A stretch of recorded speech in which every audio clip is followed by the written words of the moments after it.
ఓం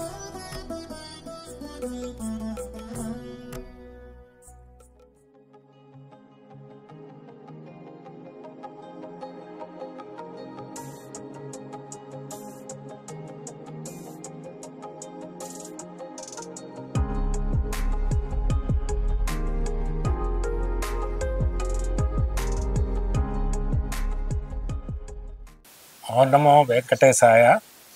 ప్రపంచ మధుమేహ దినోత్సవ సందర్భంగా మధుమేహం గురించి అవగాహన కార్యక్రమాలు నిర్వహిస్తున్న స్విమ్స్ ఎండోక్రైనాలజీ డిపార్ట్మెంట్ వారికి నా శుభాకాంక్షలు. డయాబెటీస్ మనం అనుకున్నట్లుగా కొంత జన్యుపరమైన కారణాలు ఉన్నప్పటికీ ముఖ్యంగా టైప్ 2 డయాబెటీస్ అనేది జీవనశైలి వ్యాధిగా మనందరికీ తెలుసు. అయితే చాలా మంది ఏవో కొన్నాళ్ళు, కొన్ని రోజులు, కొన్ని వారాలు ట్రీట్మెంట్ తీసుకుంటే తక్కిన ఇన్ఫెక్షన్ లాగా తగ్గిపోతుంది అనేటువంటి అపోహలో ఉంటారు. ఇది లైఫ్ స్టైల్ డిసీజ్ కావడం వల్ల ఇది జీవితాంతం కూడా మనము ఆ జీవన శైలిలోని మార్పులైతేనేమి, అవసరమైన మందులైతేనేమి వాడవలసినటువంటి అవసరం ఎంతో ఉంటుంది. తర్వాత ఇటీవల ఈ సోషల్ మీడియా అసాధారణంగా పెరిగిన కారణం వల్ల ఎంతో మంది రకరకాల వృత్తుల వాళ్ళు ఈ మధుమేహం యొక్క కారణాలు, నివారణ గురించి వారి వాదనలు వినిపించడం జరుగుతుంది.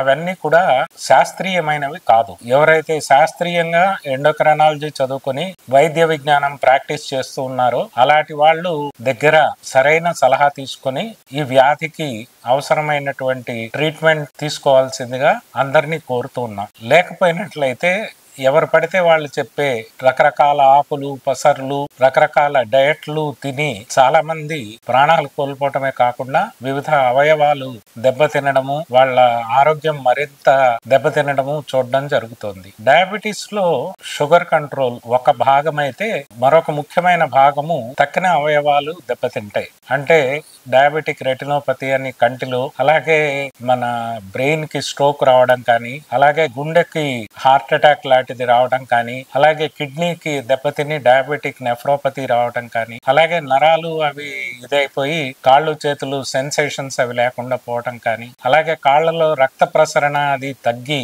గ్యాంగ్రీన్ లాంటివి, డయాబెటిక్ ఫుట్ లాంటివి రావటం జరుగుతూ ఉంటుంది. అందువల్ల డయాబెటీస్ ని కాంప్రహెన్సివ్ గా ట్రీట్మెంట్ తీసుకోవాలి అని అంటే కేవలం ఈ బ్లడ్ షుగర్ కంట్రోలే కాకుండా 6 నెలలకు ఒకసారి, ఏడాదికి ఒకసారి ఈ మిగతా అవయవాలు ఎలా పనిచేస్తున్నాయి అనేటువంటిది తెలుసుకొని వాటిలో ఏమాత్రము తేడా కనిపించినా కానీ ఆయా స్పెషలిస్టుల దగ్గర ఆ సక్రమమైనటువంటి ట్రీట్మెంట్ తీసుకోవాల్సి ఉంటుంది. ఇలా మధుమేహానికి సమగ్రమైన చికిత్స మన Shri Venkateswara institute of medical sciences లాంటి ప్రామాణికమైనటువంటి వైద్యశాలల్లో అన్నిట్లో కూడా దొరుకుతుంది.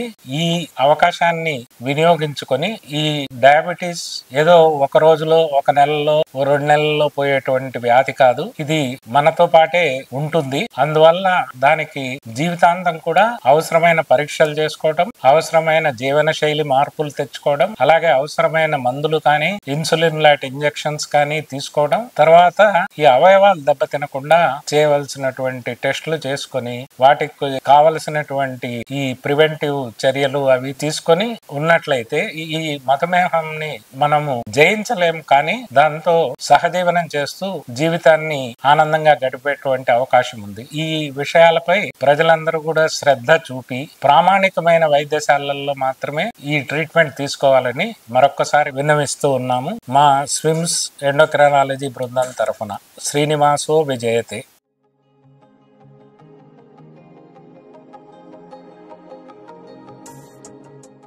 నమస్తే, నా పేరు చిందా సత్యానంద్. నేను స్విమ్స్ హాస్పిటల్లో తిరుపతిలో ఎండోక్రైనాలజీ సీనియర్ రెసిడెంట్ గా వర్క్ చేస్తున్నాను. మన ముందుల స్విమ్స్ హాస్పిటల్ యొక్క head of the department endocrinology doctor Alok Sachin గారు ఉన్నారు.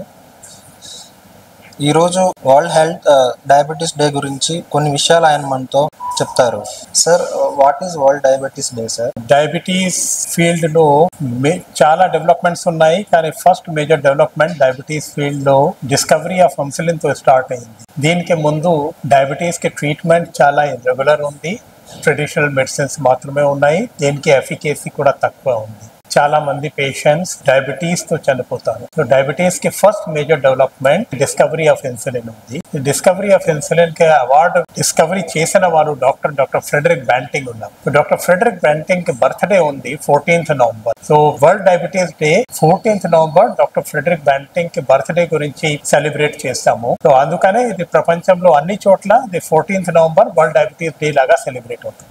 సార్, ఈ వరల్డ్ డయాబెటీస్ డే కి థీమ్ ఏమన్నా ఉందా సార్? మామూలుగానే వరల్డ్ హెల్త్ ఆర్గనైజేషన్ వాళ్ళు, గవర్నమెంట్ వాళ్ళు ఎప్పుడైనా ఒకటే సెలబ్రేషన్ డిక్లేర్ చేసేటప్పుడు దీనికి హెల్త్ గురించి ఒకటే థీమ్ డిక్లేర్ చేస్తారు. సో ఈ సంవత్సరంలో దీనికి థీమ్ ఉంది, వరల్డ్ డయాబెటీస్ డే కి థీమ్ ఉంది diabetes in all stages of life. అంటే దీనికి రీజన్ ఉంది, డయాబెటీస్ కి మేనేజ్మెంట్ డిఫరెంట్ స్టేజెస్ లో, డిఫరెంట్ పరిస్థితిలో, వేరే వేరే కండిషన్స్ లో మేనేజ్మెంట్ మారిపోతుంది. మేనేజ్మెంట్ కి గోల్స్ మారిపోతాయి. అంటే కొంతమందికి డయాబెటీస్ కి ఫాస్టింగ్ బ్లడ్ గ్లూకోజ్ 120 ఉంటే 130 ఉంటే మేము కరెక్ట్ గా యాక్సెప్ట్ చేస్తాము. కానీ కొన్ని పరిస్థితిలో డయాబెటీస్ కి ఫాస్టింగ్ బ్లడ్ గ్లూకోజ్ తక్కువ ఉండాలి, 100 లోపలికి ఉండాలి. కొన్ని పరిస్థితిలో బ్లడ్ గ్లూకోజ్ కొంచెం హై ఉంటే కూడా యాక్సెప్ట్ చేస్తాం. సో అందుకనే డిఫరెంట్ స్టేజెస్ లో డయాబెటీస్ కి మేనేజ్మెంట్ మారిపోతుంది, డయాబెటీస్ కి గోల్స్ మారిపోతాయి. సో దీనిలో వేరియస్ స్టేజెస్ ఉన్నాయి. అందుకనే ఈసారి డిఫరెంట్ పరిస్థితిలో డయాబెటీస్ కి మేనేజ్మెంట్ డిఫరెంట్ ఉంది. అదే హైలైట్ చేసడానికి ఈసారి దీనికి సెపరేట్ థీమ్ ఇచ్చారు. Thank you. నమస్కారం. మన ముందర గాయత్రి మేడం గారు ఉన్నారు. అసోసియేట్ ప్రొఫెసర్ గా మన స్విమ్స్ లోనే వర్క్ చేస్తున్నారు తిరుపతిలో. ఈ రోజు వరల్డ్ డయాబెటిక్ దినోత్సవం సందర్భంగా కొన్ని విషయాలు ఆమె మనతో పంచుకుంటారు. మేడం గారు, ఈ డయాబెటీస్ చిన్నపిల్లలతో పోల్చుకుంటే పెద్దవాళ్ళు ఎలాగా చేంజెస్ ఉంటాయి మేడం? ఓం నమో వెంకటేశాయ. సో డయాబెటీస్ అనేది పెద్దవాళ్ళలో ఎక్కువ మందిలో ఉంటుంది, కాకపోతే చిన్నపిల్లల్లో కూడా రావచ్చు. అయితే చిన్నపిల్లల్లో సాధారణంగా టైప్ 1 డయాబెటీస్ అనేది కొంతమందిలో వస్తుంది. టైప్ 1 అనేది పిల్లల్లో ఎక్కువగా ఉంటుంది, టైప్ 2 అనేది పెద్దవారిలో ఎక్కువగా ఉంటుంది. కాకపోతే కొంతమంది పెద్దవారిలో కూడా టైప్ 1 అనేది ఉండొచ్చు, కొంతమంది చిన్న పిల్లల్లో కూడా ఈ మధ్య టైప్ 2 అనేది పిల్లలు కూడా ఈ మధ్య పొద్దుగా ఉండటం వల్ల టైప్ 2 కూడా వస్తుంది ఈ మధ్య చిన్నపిల్లల్లో. సో టైప్ 1 అనేది ఏంటంటే త్వరగా వాళ్ళకి ఇన్సులిన్ అవసరం అనేది ఉంటుంది. ఇన్సులిన్ వాడకపోతే వాళ్ళు కోమాలో వెళ్లే అవకాశం ఉంటుంది. డయాబెటిక్ కీటో ఎసిడోసిస్ అని అలాంటి ప్రాబ్లమ్స్ వచ్చే అవకాశం ఉంటుంది. సో వీళ్ళు ఇన్సులిన్ వాడాల్సి వస్తుంది. ఇన్సులిన్ వాడితే వీళ్ళ అవయవాలు నార్మల్ మనుషుల్లో ఎట్లా అయితే ఉంటాయో ఆ రకంగా కొద్ది వరకు సేఫ్ గా ఉంటాయి. సో ఆల్మోస్ట్ నియర్ నార్మల్ వాళ్ళ లైఫ్ అనేది ఉంటుంది. కాకపోతే ఎప్పటికప్పుడు గ్లూకోజ్ లెవెల్స్ చెక్ చేసుకుంటా ఉండాలి, గ్లూకోమీటర్ లో ఎప్పటికప్పుడు ఇన్సులిన్ తీసుకుంటా ఉండాలి. వాళ్ళు పెద్దవాళ్ళకి టైప్ 2 డయాబెటీస్ కాబట్టి వాళ్ళలో ఉండే డయాబెటీస్ కి మనం టాబ్లెట్స్ తో చాలా సంవత్సరాల వరకు మేనేజ్ చేయగలము. కాకపోతే దీన్ని ఒక స్పెక్ట్రమ్ అంటారు. కొన్నిసార్లు పెద్దవాళ్ళలో టైప్ 2 డయాబెటీస్ ఉన్న ఒక స్టేజ్ లో వాళ్ళకు కూడా ఇన్సులిన్ వాడాల్సిన అవసరం ఉండొచ్చు. మేడం గారు, అలానే గర్భిణీ స్త్రీలకు కూడా డయాబెటీస్ వస్తుందని విన్నాము. అది పెద్దవాళ్ళతో పోల్చుకుంటే దాని మేనేజ్మెంట్ ఎలా ఉంటుంది? సో ప్రెగ్నెన్సీలో ఏంటంటే వాళ్ళకి ఇన్సులిన్ వాడాల్సిన అవసరం ఉంటుంది. తల్లి ఏం తీసుకున్నా అది బిడ్డ వరకు చేరుకుంటది కాబట్టి మనం వీలైనంత వరకు ఏవైనా టాబ్లెట్స్ తీసుకుంటే అవి బిడ్డ వరకు చేరుకోకుండా, కొన్ని టాబ్లెట్స్ ఉన్నాయి, 1-2 టాబ్లెట్స్ అప్రూవ్, కాకపోతే ఇన్సులిన్ తీసుకుంటే మంచిది. ఎందుకంటే బాడీలో స్వతహాగా తయారయ్యేది ఇన్సులిన్ కాబట్టి అదే బిడ్డ వరకు చేరితే మంచిది. సో కాకుండా బిడ్డకు ఒకవేళ ట్రీట్మెంట్ సరిగ్గా తీసుకోకపోతే ఈ ఎక్కువగా ఉన్న గ్లూకోజ్ లెవెల్స్ బిడ్డ వరకు చేరితే బిడ్డలో రకరకాల ప్రాబ్లమ్స్ రావచ్చు. అవయవాలు తయారవుతున్నప్పుడు ప్రాబ్లమ్స్ రావచ్చు, ఉమ్ము నీరు ఎక్కువ ఉండొచ్చు, బిడ్డ సైజ్ పెద్దగా ఉండి డెలివరీ అప్పుడు ప్రాబ్లం వచ్చి మెడ దగ్గర ఇంజురీ అయిపోయి తర్వాత ఒక చెయ్యి పడిపోవటం అట్లా వేరే ప్రాబ్లమ్స్ వచ్చే అవకాశం ఉంటుంది. అండ్ తర్వాత ఇట్లాంటి పిల్లలు పెద్దవాళ్ళు అయిన తర్వాత వీళ్ళలో కూడా డయాబెటీస్ వచ్చే అవకాశం అనేది ఎక్కువ ఉండొచ్చు. అందుకని ప్రెగ్నెన్సీలో కొద్ది వరకు జాగ్రత్త వహించి మనము శ్రద్ధగా ఇన్సులిన్ తీసుకుంటే మంచిది. అట్లానే ఆ 9 నెలలే కాబట్టి శ్రద్ధగా గ్లూకోజ్ లెవెల్స్ కూడా చెక్ చేసుకోవాలి. మన దగ్గర CGMS సెన్సర్స్ అనేవి ఉన్నాయి. సో కంటిన్యూస్ మానిటరింగ్ వి అట్లాంటివి పెడితే వీళ్ళలో అన్నిసార్లు గుచ్చకుండా చెక్ చేయడానికి కొద్ది వరకు కంఫర్టబుల్ గా ఉంటుంది. Thank you. ఓం నమో వెంకటేశాయ. ఈ రోజు మన ముందర మనోజ్ కుమార్ రెడ్డి గారు, అసిస్టెంట్ ప్రొఫెసర్ స్విమ్స్ తిరుపతిలో వర్క్ చేస్తున్న సార్ ఉన్నారు. వారు మన గురించి డయాబెటీస్ గురించి కొన్ని విషయాలు పంచుకుంటారు. సార్, ఇప్పటి వరకు మనం చిన్నపిల్లల్లోనూ గర్భిణీ స్త్రీలోనూ డయాబెటీస్ ఎలా ఉంటుందో తెలుసుకున్నాము. వృద్ధుల్లో కూడా ఏమన్నా మార్పు ఏమన్నా ఉంటుందా వాళ్ళ మేనేజ్మెంట్లో ఏమన్నా? తప్పకుండా. వృద్ధుల్లో మనం మొదటిగా చూసుకోవాల్సింది ఏంటంటే వాళ్ళకి ఏమన్నా కోమార్బిడిటీస్ ఉన్నాయా, అంటే వాళ్ళకి షుగర్ చాలా కాలం నుంచి ఉండడం వల్ల వాళ్ళకి ఏమైనా కిడ్నీ సమస్యలు కానీ లేదా వాళ్ళకి ఏమైనా లివర్ సమస్యలు కానీ ఉంటే లేదా వాళ్ళకి ఏమన్నా ఆరోగ్యరీత్యా వచ్చిన కాంప్లికేషన్స్ లైక్ క్యాన్సర్ అలాంటివి ఏమన్నా ఉంటే వాళ్ళల్లో షుగర్ నియంత్రణ 3 months యావరేజ్ HbA1c అనేది కట్ ఆఫ్స్ కొంచెం రిలాక్సబుల్గా చూస్తామండి. ఎందుకంటే వాళ్ళల్లో షుగర్ లో అయ్యే ప్రమాదం చాలా ఎక్కువగా ఉంటుంది. సో ప్లస్ వాళ్ళకి కొంచెం ఏజ్ రిలేటెడ్ కాంప్లికేషన్స్ వల్ల విజన్ కూడా తగ్గడం వల్ల వాళ్ళలో ఫాల్స్ ఎక్కువగా ఉంటుంటాయి అన్నమాట. సో వాళ్ళలో ప్లస్ మజిల్ పవర్ కూడా తగ్గిపోతుంది. దాన్ని సార్కోపీనియా అంటారు, ఏజ్ రిలేటెడ్ మజిల్ లాస్ అంటాం అనమాట. సో ఆ మజిల్ స్ట్రెంగ్త్ పెంపొందించుకోవడానికి వాళ్ళకి కొంచెం ట్రైనింగ్ ఎక్సర్సైజెస్ చెప్తాము, రెసిస్టెన్స్ మజిల్ ట్రైనింగ్ ఎక్సర్సైజెస్ చెప్తాము. అలాగే విజన్ డిఫికల్టీ ఉండే వాళ్ళకి ఆఫ్థాల్మాలజీ స్క్రీనింగ్ ద్వారా చాలా వరకు ఆ విజన్ డిఫికల్టీని ఓవర్కమ్ చేయడానికి ఏదైనా పరికరాలు, సో గ్లాసెస్ కానీ లేదా లెన్స్ మార్చడం కానీ, లేదా రెటినాలో ఏమైనా సమస్యలు ఉంటే దానికి ఆ రెటినోపతికి లేజర్ ట్రీట్మెంట్ ఇవ్వడం కానీ, లేదా కొత్తగా వచ్చిన ఇంజెక్షన్లు కంటిలో ఇవ్వడం కానీ జరుగుతుంది.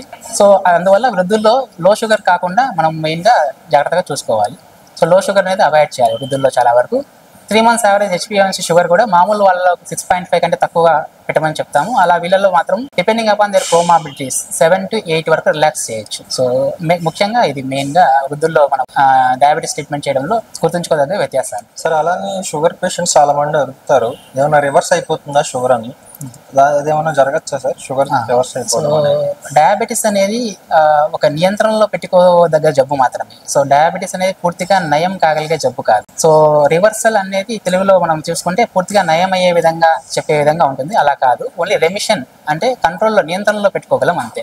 సో అది కూడా ఎవరిలో పాసిబుల్ అంటే 30 ఏళ్ల వయసు 35 ఏళ్ల వయసులో డిటెక్ట్ అయ్యి 2-3 సంవత్సరాలుగా షుగర్తో బాధపడుతూ సో స్ట్రిక్ట్గా డైట్ అది మెయింటైన్ చేయగలిగి ఎక్సర్సైజ్ మెయింటైన్ చేసుకునే వాళ్ళలో మినిమల్ మెడికేషన్స్తోనే మనం షుగర్ వ్యాధిని నియంత్రణలోకి తేగలుగుతాం. సో షుగర్ వ్యాధి నియంత్రణలోకి ఉంచుకోగలుగుతాం, కానీ సో కంప్లీట్గా దాన్ని నయం చేసే విధంగా మెడిసిన్స్ అంటే ప్రస్తుత పరిస్థితుల్లో ఏమీ లేదు. Thank you sir. నమస్తే అండి. నమస్కారం. ఈరోజు మన ముందల ఎల్ వెంకటేష్ గారు ఉన్నారు. ఈయన అసిస్టెంట్ ప్రొఫెసర్గా ఇక్కడే వర్క్ చేస్తున్నారు స్విమ్స్ తిరుపతిలో. ఈరోజు వరల్డ్ డయాబెటీస్ దినోత్సవం సందర్భంగా కొన్ని విషయాలు మనతో ఆయన పంచుకుంటారు. సార్, ఇక్కడ స్విమ్స్లో మనకి షుగర్ పేషెంట్కి అందే సదుపాయాలు, సౌకర్యాలు చెప్పగలరా సార్? నమస్కారం, నేను doctor Venkatesh, endocrinology assistant professor. మన దగ్గర స్విమ్స్లో రెగ్యులర్గా డైలీ డయాబెటిక్ పేషెంట్స్ కోసం అవుట్ పేషెంట్ సర్వీసెస్ నడుస్తూ ఉంటాయి. అండ్ మరియు డయాబెటీస్కి సంబంధించిన ఎమర్జెన్సీస్ ఉంటాయి. డయాబెటిక్ కీటోసిడోసిస్, లేకపోతే షుగర్ లో అవటం, హైపోగ్లైసీమియా, దీనికోసం 24/7 in patient and emergency services కూడా నడుస్తూ ఉంటాయి. మరియు మనం డయాబెటీస్ వల్ల వచ్చే దీర్ఘకాలిక సమస్యల కోసం వేరే డిపార్ట్మెంట్స్తో కొలాబరేట్ అయ్యి ఇప్పుడు పాదాల కల్సర్స్ ఇలాంటి సమస్యలకి జనరల్ సర్జరీ డిపార్ట్మెంట్తో, కళ్ళు లేకపోతే రెటీనా ప్రాబ్లమ్స్కి ఆఫ్థల్మాలజీ డిపార్ట్మెంట్తో, లేదంటే కిడ్నీ సమస్యలకు నెఫ్రాలజీ డిపార్ట్మెంట్తో వీళ్ళతో కొలాబరేట్ అయ్యి కాంప్లికేషన్స్ కూడా ట్రీట్మెంట్ అందిస్తాము. మన దగ్గర ఇంకా CGMS సర్వీసెస్ ఉన్నాయి. CGMS అంటే కంటిన్యూస్ గ్లూకోజ్ మానిటరింగ్.